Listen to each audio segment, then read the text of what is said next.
반갑습니다. 심리서사분석연구소 윤지원 소장입니다. 오늘은 우리가 타인에 대해서 공포감과 그리고 분노를 함께 가지고 있는 어떤 회피성 성격장애에 대해서 알아보도록 하겠습니다. 회피성 성격장애는 제가 일전에 다른 강의를 통해서 말씀드린 것처럼 타인을 어떤 스트레스의 요소로 여기고 내가 회피라는 전략을 통해서 타인과의 관계를 맺지 않는 상태를 말해요. 근데 회피성 성격장애가 되기 위해서 굉장히 많은 전제들이 필요하기 때문에 회피성 성격장애라는 하나의 카테고리로 모든 원인을 다 설명할 수는 없습니다. 그때 제가 세 가지 유형을 설명을 드렸는데 그 세 가지 유형에 포함되지 않고 있는 그리고 우리가 새로운 유형으로 알아볼 수 있는 하나의 유형, 즉 타인에게 극도의 공포감과 그리고 극도의 분노감을 함께 가진 어떤 경우를 알아보도록 하겠습니다. 자, 이 영상은 역시 제가 찍는 수많은 다른 영상과 마찬가지로 그러한 증상을 가지고 있는 신경증 환자들을 위한 영상입니다. 그래서 이 신경증에 대한 어떤 연구가 필요한 분들은 들으셔도 괜찮고요. 혹은 그러한 신경증을 앓고 있는 분들이 들으시면 더 좋겠고요. 근데 이런 것에 대해서 그냥 일반적인 관점에서 접근하시는 분들이 본다면 일반적인 관점과 제가 하는 얘기는 아주 큰 괴리가 있습니다. 왜냐하면 저는 무의식에 대한 얘기를 하는 사람이고 일반적인 관점에서는 의식적인 생각을 얘기하는 사람들이지 않습니까? 그래서 그런 분들은 다른 영상을 보시거나 이 영상을 안 보셔도 괜찮습니다. 좋습니다. 계속 진행을 하도록 하겠습니다. 네, 사람에 대해서 특정 개인에 대해서 그 사람에 대해서 극도의 공포감과 극도의 분노감을 함께 가지고 있으면 어떤 일이 발생할까요? 타인을 만날 때 내가 그 사람에 대해서 공포감을 느낌으로 나는 나다운 행동을 하지 못하게 됩니다. 나다운 행동을 하지 못함으로 나는 그런 행동을 하지 못한 나 자신과 그리고 그 행동에 대해서 나를 하대하는 상대에 대해서 다소 비정상적일 만큼의 분노를 느끼게 돼요. 그런데 이때 이 사람의 공포도 그리고 이 사람의 분노도 사실은 표출되지 못합니다. 그냥 가만히 있는 상태로 머물러 있는 거죠. 그리고 그 공포와 분노의 크기를 본다면 항상 공포와 분노보다 조금 더 큽니다. 그래서 그의 분노는 언제든지 표출되지 못한 상태로 그냥 머물러 있는 상태입니다. 지옥이죠. 좋아요. 좀 더 자세한 예를 한번 들어보도록 하겠습니다. 자, 여러분이 만약에 누군가를 만났어요. 근데 그 사람이 여러분을 하대하는 행동을 하기 시작한 겁니다.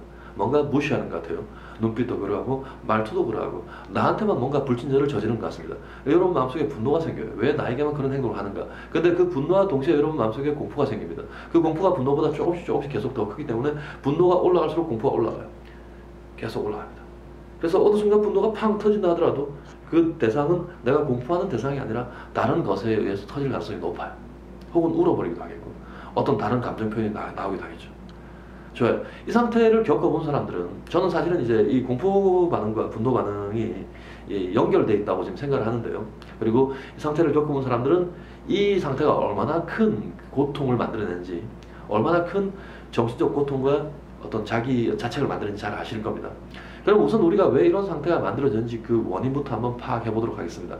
지금부터 파악하는 원인은 철저히 M&A 정신분석에서 기반해서 시작된, 즉 이러한 정도의 증상을 가진 신경증 환자에게 해당되는 얘기입니다. 일반인들에게 해당되는 얘기가 아닐 수 있습니다. 좋아요. 한 여성이 있다고 가정해 봅시다. 그리고 그 여성의 아버지는 대단히 논리적이고 합리적이고 이성적인 사람입니다. 그리고 가정 내에서 지위도 높아요. 그 여성의 어머니는 다소 폐쇄적이고 그리고 가정 내에서 지위도 낮고 그리고 타인들과 소통이 잘 안 되는 사람이라고 가정해 봅시다. 그러면 이 여성 내부에는 자신의 아버지를 닮은 모습과 자신의 어머니를 닮은 모습이 공존할 수밖에 없을 겁니다. 그래서 그는 자신의 아버지처럼 이성적이고 논리적이고 합리적인 두뇌를 가지고 있으면서도 동시에 자신의 어머니처럼 타인에게 맞추고 비교를 하고 뭔가 타인과 교류가 안 되는 뭔가를 가지고 있을 수도 있을 거예요.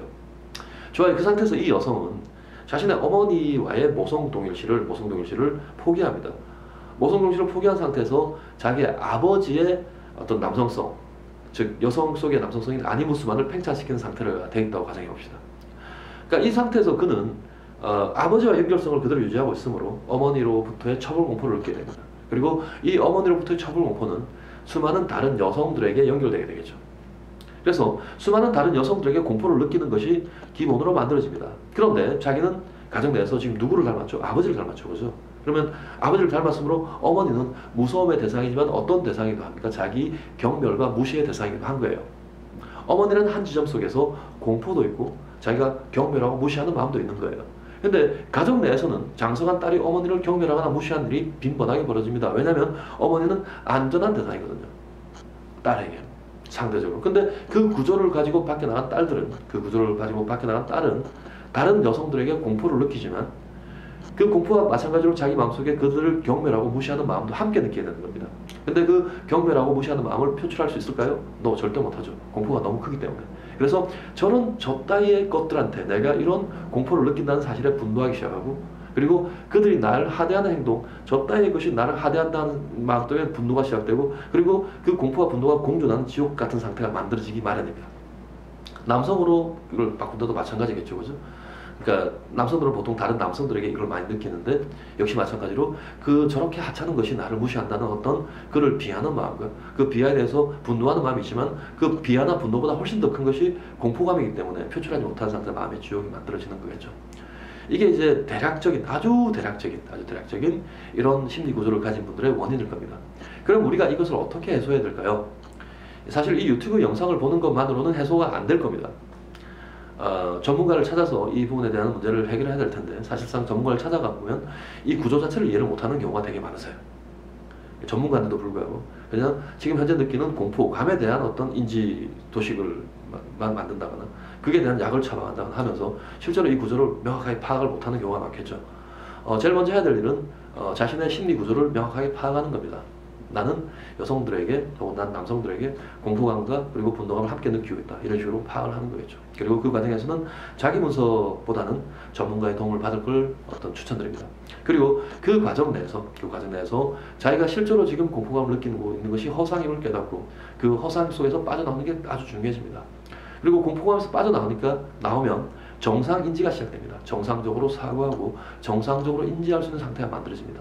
이때부터 인지 행동에 대한 코칭이 들어가면서 이때는 어떻게 되거나 저때는 어떻게 되거나 하면서 전문가의 도움을 받는다면 여러분들이 가지고 있는 공포와 분노 속에서 오가는 그 마음속의 지옥은 해소될 수 있을 겁니다. 좋아요. 정리하자면 회피성 성격장애, 즉 타인을 안 만나는 분들 중에서 타인에 대해서 공포감과 그리고 분노감을 함께 가진 분들이 세상에 존재하고 있습니다. 그리고 그분들이 그런 마음을 가지고 있는 것은 그분들 마음속에, 그 정신 구조 속에 자신의 가정에서 형성되었던 어린 시절 심리소사가 그대로 작동되고 있기 때문입니다. 그 심리소사가 한쪽, 즉 아버지 쪽에 비대하거나 혹은 어머니 쪽에 비대하거나 혹은 한쪽은 하대받거나 한쪽은 경멸하거나 등등등의 그것이 내 속에서 공존하고 있기 때문에 그 공존하는 형태의 어떤 그 마음을 타인에게 투영시키기 때문에 발생하는 일이라고 보시면 될 것 같습니다. 그리고 이것에 대한 구조를 명확하게 파악하고 그리고 거기서 결핍을 채우고 그리고 부정적인 감정을 해소하고 그리고 거기서 빠져나옴으로써 우리는 이런 정상에서 해방이 될 수 있을 겁니다. 여러분에게 도움이 되었기를 바라고 다음에 또 더 좋은 내용으로 만나 뵙도록 하겠습니다. 감사합니다.